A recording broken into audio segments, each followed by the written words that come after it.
Good evening, everyone. Welcome to the Carolina Weather Group. We're happy to have you tonight, and we have a special treat for you. Chief Meteorologist Bill Walsh from WCSC in Charleston, South Carolina, Emmy Award-winning Chief Meteorologist, who's also an author, a Lieutenant Colonel in the U.S. Air Force Reserve, and much more. We're looking forward to having Bill with us tonight, and Bill just celebrated his 34th year in broadcast meteorology, and we're just going to look back over those moments for this next little bit. So we're happy to have you. And towards the end of the show, we'll let Bill give out some of his social media information. So if you're not following Bill on Twitter or Facebook, definitely want to give him a follow, especially if you're in the Charleston area, if you plan to visit. So Bill, welcome to the show.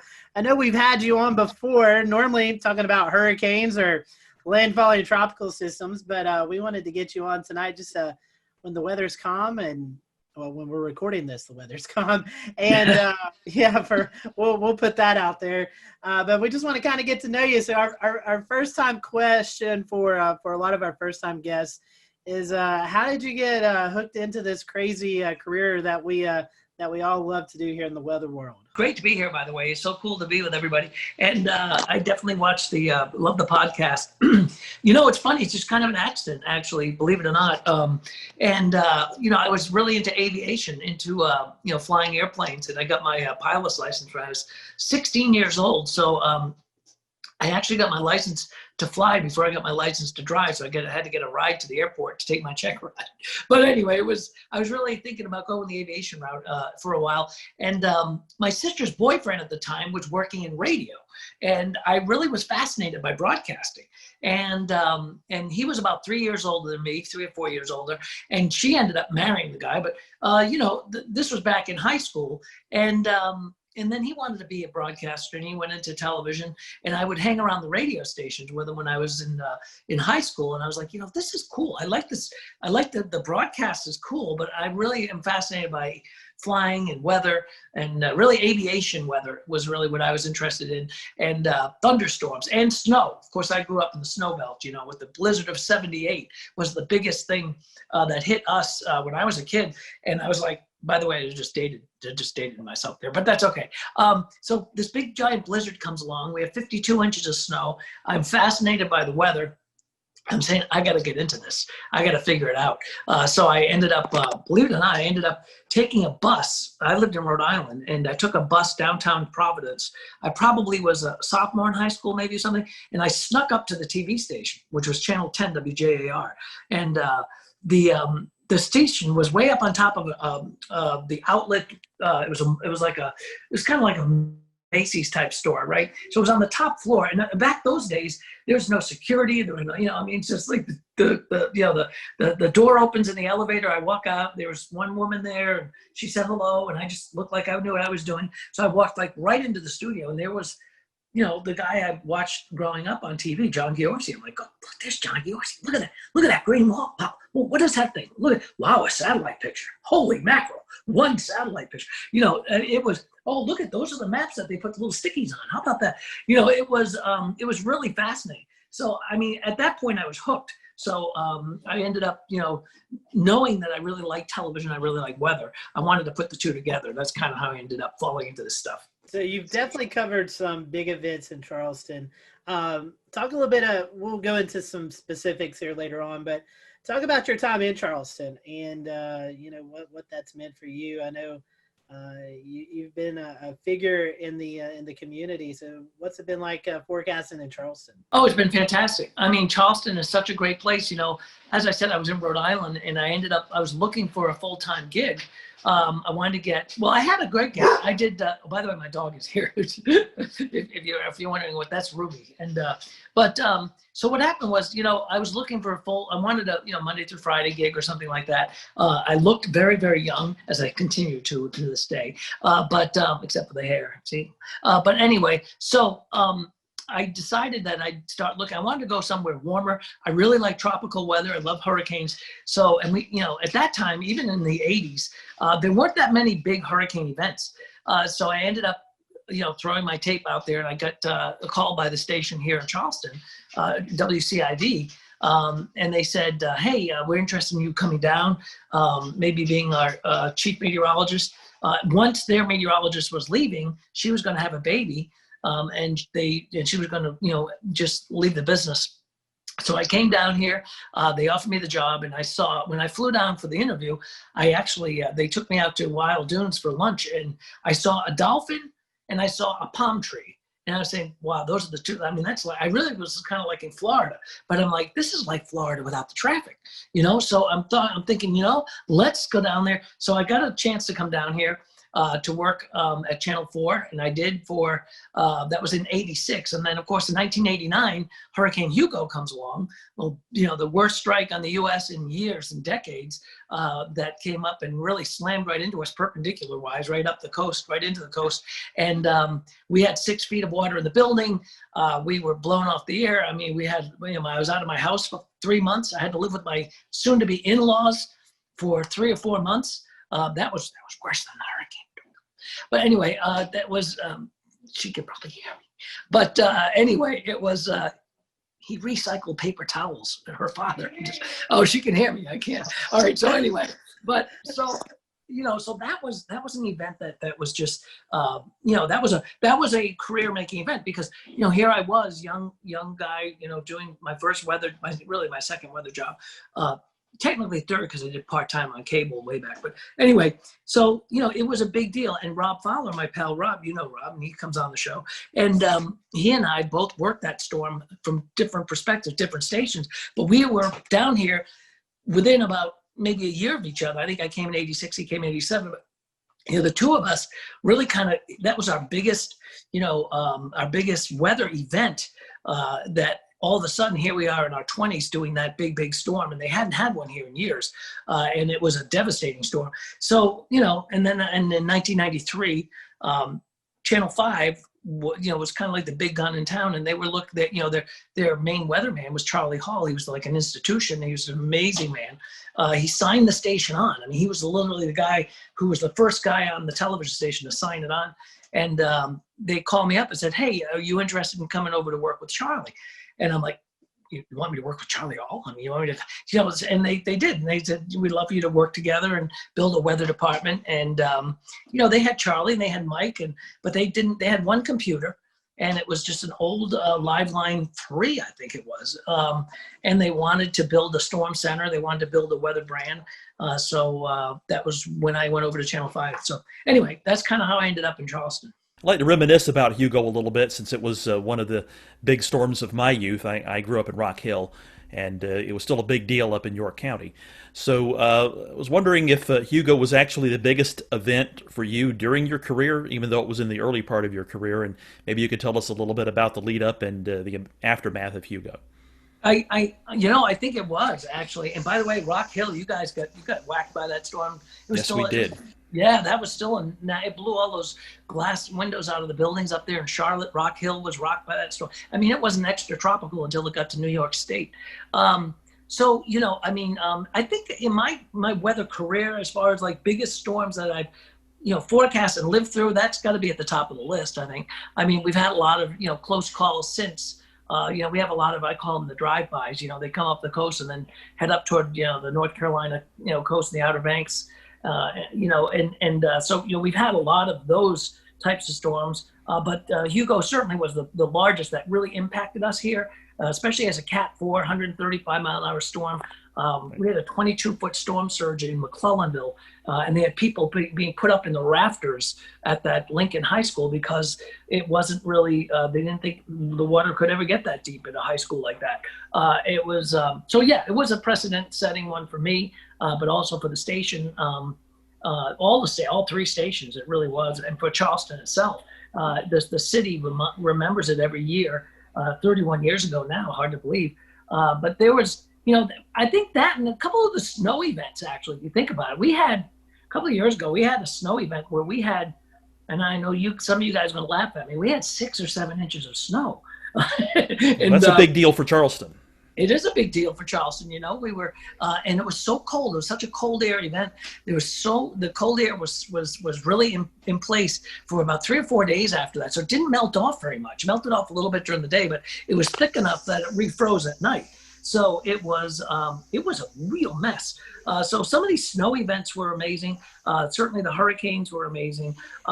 We've had a couple of tornado outbreaks. We don't have them, obviously as much as you would back inland. But we had a couple of, we had one this year actually in April that was quite impressive. It was, in fact, I think it was the worst tornado outbreak we've had since I've been down here. And that brought a lot of damage. And that was a real strong dynamic system. And we were just, I felt like I was out west there for a few hours that night because it was, they were just, really, it was perfect ingredients. So those, I think Hugo, the snow and, the tornadoes, always an adventure here. Going back to Hugo, there's one other thing I wanted to ask. Even today, do you still see reminders of what happened when Hugo blew through? You do, actually, which is kind of interesting. I was on the Isle of Palms not too long ago, just about a week ago. I was out there, and there's still empty lots out there. Same thing on Sullivan's Island. There's still places where things never came back. It took about a year, to be honest with you. When you think about, Florida and Michael and Mexico Beach and places like that, we see these storms. And we see the impact, like we had Laura and we had, everybody covering it. We had the storm chasers out there. I was watching Jim Cantori at 3:00 in the morning, and then, then the media, everybody goes away. But living through Hugo, we had to live with that for, forever. And certainly a year after that, it was a year until things got sort of back to normal. We didn't have power for 2 weeks, but it'd be interesting to go back. I think that'd be kind of an interesting documentary or something. You just go back to some of these places and say, okay, how are you doing a year later? How are you doing 2 years later? In particular, places like the Bahamas, right after Dorian. Nobody really talks about it, but obviously, those islands, there was an incredible disaster. And it'd be interesting to go back to Freeport and back to Abaco and take a look at some of those places, because see how they're doing now. So I think to answer your question, there are things still around that you can tell that were pre-Hugo or post-Hugo, but we filled in quite a bit in 31 years. I would echo your thoughts exactly, because even now, if you go and walk around, you look at some of these oak trees and pine trees, you can still see where most of these trees, they were blown over, they were popped in half, so to speak. So you can still see where the knottage is and where new limbs have grown over the years, but you can see where the disformation is in a lot of the trees still, even after all these years. So yeah, you really can. And there's a lot of people that live here that were here then, and they remember it. They remember surviving, getting through it, and things like that, and rebuilding their house, or getting back to what was a house. So it's one of those things that it's burned into your memory forever. Yeah, I recall, I don't remember the exact percentage, but I remember hearing that a sizable percentage of the trees, of all the trees, were knocked down or badly damaged and would soon die in the wake of Hugo. It was amazing. We were the morning after, we went back to the television station, and the pine trees were snapped at about maybe 20 feet up, 30, 25 feet up. They were all snapped almost at a uniformly, a uniform height, all in the same direction. In one way, and then you'd see them all in the other direction, the other way, depending on where you were. And it was fascinating to look at the damage because it was just so widespread. But a lot of those trees were, the Francis Marion Forest was completely devastated. And it's been a long time, and it's still being, rebuilt. A lot of those newer trees, or some of those trees that have come back, it takes a while, obviously. Bill, how was communicating the threats from Hugo, specifically the storm surge? We've made a lot of progress in the past 5 to 10 years of trying to explain what storm surge is and the areas it impacts. What was it like explaining the water that could come with a storm like that back in the late 80s? So that was interesting because, that was before slosh models, and that was before, we had the LFM. And, we didn't have a lot of the great, tools we have today.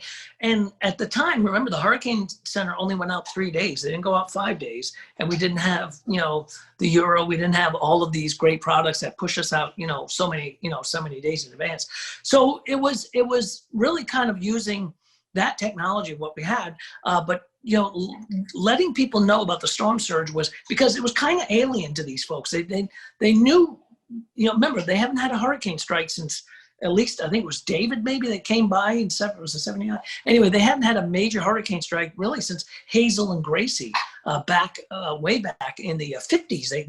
They had some storms that came on up, but it was the first real major strike that could bring a major storm surge. So communicating that was interesting, and it was you had to kind of explain to people what it was, and a lot of people didn't think that they could see 20 feet of water, and I mean, there's a lot of people are saying, oh, they're overdoing it, and stuff like that. So getting that message out there was rather interesting. So Bill, I want to ask you a little bit about kind of bring your military background and career into your meteorology broadcasting career, and specifically when hurricanes like Hugo or other kind of big events like that have occurred. Is there part of your military background that helps you communicate that or be present and structured in the way you assist with letting people know the threats? Yeah, it does, Dan. I mean, what it does is it gives you, in the military, everything's about readiness, right? So when I was, when you're working on a staff, or you're working as, whatever your job is in the military, everything is, especially in the reserve side of things, it's all about readiness. Are you trained up? Are you proficient in the software? Are you proficient in the forecasting? Is your staff ready for this? Is master control ready for this? Do they know how to put the crawls on? Do we know how to evacuate if we have to evacuate? There's, in military, there's a lot of readiness. We had to, you have to do a lot of training. And I think that kind of background also kind of floats over to what we were doing. And I still to this day have, readiness checklist for like tornadoes or tornado warning or severe weather, making sure our master control has, all of the things they need to make sure that they're ready to put us on TV at 2:00 in the morning if they have to. So, a lot of that comes from the military background. Excuse me, that's Ruby. That's Ruby. So a lot of things come from the military background that go into television that help me pretty much get through these storms. But I think it's a good background. And military is a whole different world. When I was doing military. On the weekend, I'd go away, or even during the week, I'd be like, it's like literally changing hats. It's a whole different world of the way things are done. TV has been a show business. We got the science side of it, but there's show business, and it's a whole different world where military, it's totally different. So if you're briefing a commander, for example, on an upcoming storm, or you're doing a battle group command type of, if you're doing a forecast for a battle group, you're talking about, different types of weather, but those people, it's a different audience. So yeah, so you use that training, I think, to help you be ready. Readiness is the most important thing. Well, that readiness was obviously very important in 1989 with Hugo, and it still is. Bill, we've talked about before on this show, in the unfortunate event that South Carolina and the South Carolina coast and Charleston area were to ever face another storm like Hurricane Hugo. How prepared are we nowadays in the Charleston metro for a major landfalling hurricane? I think we're pretty well prepared. We're prepared, and we're at a point where we know what to do. We know how to get the messaging out there. We're prepared better than ever when it comes to communication between social media, the television, the OTT over the top stuff, all of the different platforms that we can broadcast to. So getting that word out is going to be even better. As far as evacuation and stuff like that, that is drilled pretty much every year. We have hurricane drills with the state and with the Highway Patrol and the National Guard and stuff like that. So I think South Carolina is pretty well prepared. There are some caveats. We flood on a good thunderstorm on a high tide down there. So depending on the timing of the storm, also the trajectory of the storm versus the coast, how much flooding that we could have. But to get people to move. We had a big evacuation during Florence, and that was a major. It was a Cat 1 actually. It was a major disruption, but it wasn't even a major hurricane as it came down the coast, but it was a rainmaker moving at 2 or 3 miles an hour, just flooding North Carolina and Northeast South Carolina. But yet governor, had evacuation all the way down through, Beaufort County down into near the South Carolina, Georgia border. That, put a lot of people out saying, well, why am I evacuating? That storm's up near Myrtle Beach and it's really flooding like Conway and not us. So, and a lot of that we have to try to explain to people and say, we don't make the evacuation call. We tell you what's going to happen, weather-wise, what to expect. So in that reference, I think we can be ready. But there are always going to be, and I will guarantee you guys, there will be people that stay on the beach, and they did, and they have stayed through storms like Hugo or like Michael or like Laura and stuff, and they may or may not even survive, but they did. I remember during when we had a couple of storms in Florida, down in along the Keys, people staying, I'm staying through it, and then they come back to them like, afterwards, like, I'll never stay again, never, I'm out, I'm gone. Talking about some of these climate change issues that we've had, certainly the sea levels are coming up, and, what has your perspective been on how, we've had to handle sunny day flooding since you started here going into now? That's funny that you say that because, when we do have these 6.7, 6.8 tides on a beautiful sunny day, and you're trying to tell people we have a coastal flood advisory until 11 o'clock tonight, and they're like, it's not even raining. What are you talking about? And then all of a sudden, the pictures start showing up on Twitter of people's driveways being flooded and stuff like that, the drainage in the city. So sometimes it's hard to explain to people that, and it's people want simple answers sometimes, and sometimes it's hard to give a simple answer. And and there's not a lot of simple answers when it comes to weather. It can be complex, but even tides. When you talk about tides and talk about drainage, and you talk about some of the even the extreme low tides.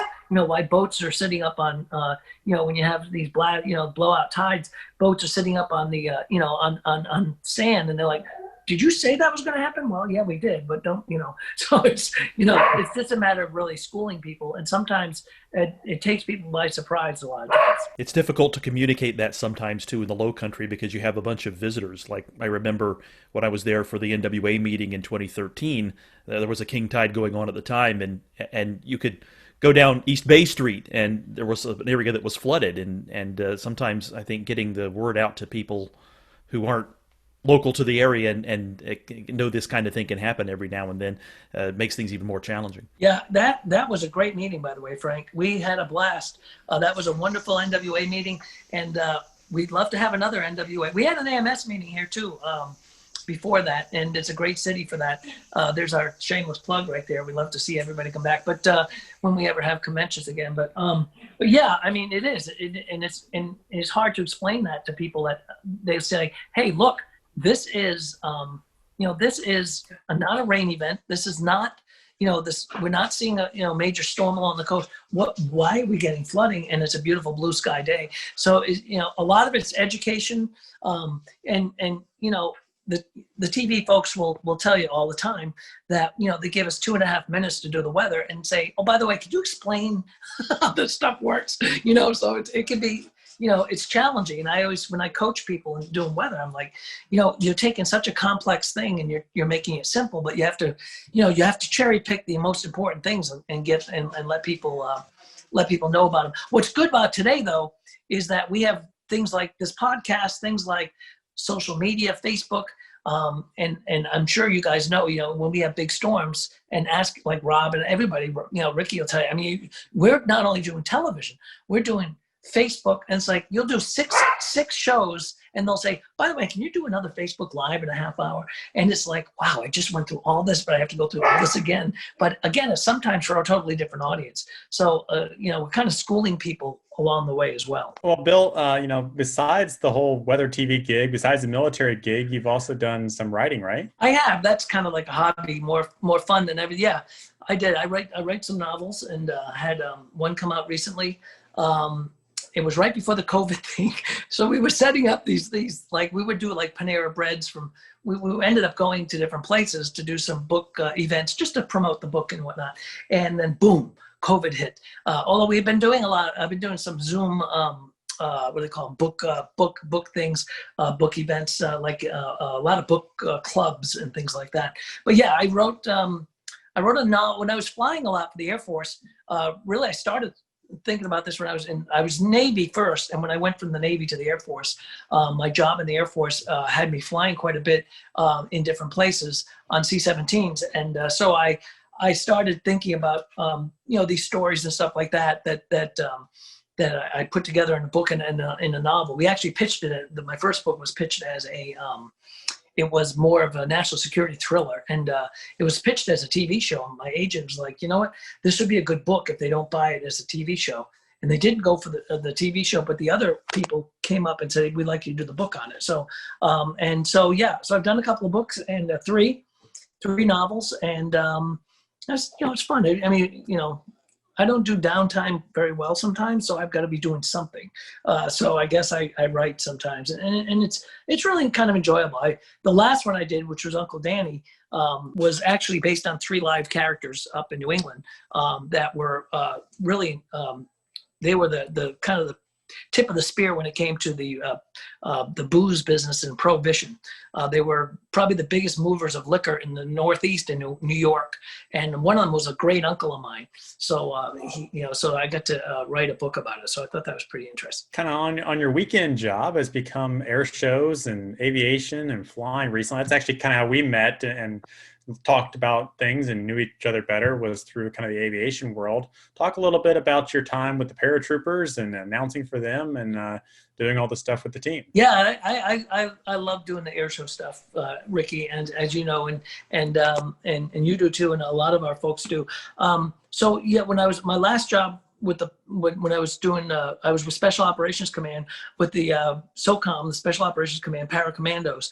And my job was kind of a threefold job. I was a DZSO, Drop Zone Safety Officer, I was a weather officer, and I was a public affairs officer. I kind of had 3 hats. So as part of that, I ended up doing a lot of they know I was in television, so I did a lot of the narrations of the jumps, either into stadiums, into air shows. We did a lot of football games and things like that.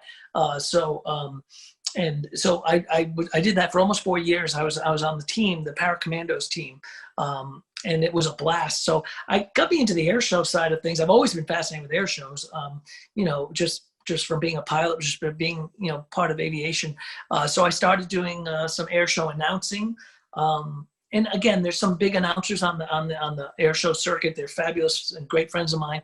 And I just kind of fill in when, there's a show available. I'll throw my hat in the ring if somebody needs an announcer. And I really like announcing air shows. It's fun. It's a lot of work, actually. It's a lot. I mean, it's a long day. You're usually up in the sun and stuff like that. But it really gets you into the aviation side of things. And it's fun. So I really like doing air shows. I've been working with Airshow 360, a team that does a lot of air show broadcasting. We're kind of trying to take that announcing thing and do like Air Show Live, which is another broadcast company that does air shows. So 360 is like that, is kind of like what we've been doing. So it's fun. It's an enjoyable side gig that I do every once in a while. It's a lot of fun. Talk about how the aviation and weather kind of came together with the Paracommandos and the jump team. You mentioned you were kind of the weather officer. What do you have to look for before you give the go or no go to jump out of an airplane? So you've got a couple of things. Ceilings, right? You got to have at least 2,000 feet. You also have to have wind. The wind at the surface has to be within a certain component. Like for a stadium, 13.5 miles per hour. And then like on an air show outside at an air show, we could go up to 18 miles an hour. We had to make sure that we were going to be clear of clouds. So they wouldn't, if we were doing a high jump or high show, we wouldn't be coming through clouds because you can't bust a cloud. I'd be dealing with that. I'd be dealing with winds aloft a lot because of, where the exit of the airplane is going to be and, where they're going to be landing on the ground. A lot of like doing Navy weather, when you're doing strike weather, weather for, where a strike's going to happen. And that's interesting because you're actually, your airport's moving on an aircraft carrier. So you've got to do, your departure weather, weather, your strike weather, your return weather, and the return weather may be completely different from where you left earlier that day. So it's kind of the same thing with the paracommandos. The weather may change from the early show, like if you're doing 2 jumps in that air show, the morning show versus the afternoon show. So, it's a constant look and change and tweaking of that. And then you also have to be able to call it off. I mean, the DZSO has the go, no go. So you got a lot of responsibility. You have to, if you have to scrub it, if you have to cancel it, sometimes you have to do that as they're standing in the door of the airplane. So that can be kind of colorful, especially when you have the commander is a Green Beret lieutenant colonel who's, very, very, a lot of these guys they're all special operators. They're amazing people. And they live in kind of a different world than we do sometimes, because, it takes a special person to be a special operator, and they are incredible. But, and to tell them that, oh no, you can't jump because it's 14 miles an hour, not 13.5, so it can be, you'll be buying the drinks at the bar that night. So it's pretty fascinating. And then I got to jump with the team as well. As a tandem, I jumping with the team. It's pretty fascinating because you end up, and if you've never done this, it's pretty, and you should try it. It's a lot of fun. And I get to, jump with some friends of mine. I got Cantori to jump with us. In fact, we're supposed to meet up next at the end of October for a skydive with him and some other folks down in Zephyr Hills. So, it is it's fast, it's fun, but you just have to be able to make that call sometimes where, it's a scrub. So that's the toughest part, is saying no to a bunch of special operators that don't usually get, the weather doesn't bother them for anything they do, but because of the legalities of what we do as a performance team, you had to sometimes say no. So it's pretty fascinating. If South Carolina were to be defined by one food, only one food, what would it be? Shrimp and grits. Shrimp and grits. Oh, I like that. I agree. You think so, Yeah. Frank? Absolutely. Frank? I love me Yeah. some shrimp and grits. Shrimp What's and your grits. favorite shrimp and grits down there in the Low Country? Oh my goodness. There's a Fleet Landing is very good. Actually, Poogan's Porch, probably some of the best, and they have the best biscuits in the world. They're about the size Yes, of a they do. Volkswagen. Best she They're crab huge. soup, too. Yeah. Oh, the sheet crab's incredible, and those biscuits are as big as a Volkswagen. They're fabulous. Bill, we've certainly appreciated your time tonight and just the great stories. And I can speak for all of us. We appreciate you always be willing to join us when storms are about to affect the Carolinas, and we always appreciate that. If our followers who are not in Charleston but travel to Charleston, or maybe they do live in Charleston and don't follow you yet, how can they find you on social media? So yeah, anytime, my pleasure. Whenever a storm's coming, feel free to reach out. All of us down here are glad to jump on. We love the podcast. Rob, myself, everybody really, and Dave Williams. So the social media, it's just Bill Walsh TV for social media on the Twitter and Instagram side, and it's Bill Walsh Live 5 News on Facebook. Bill, we certainly appreciate your time, and thank you guys for watching and listening to the Carolina Weather Group. We'll catch you next time here on the podcast and the live streaming show.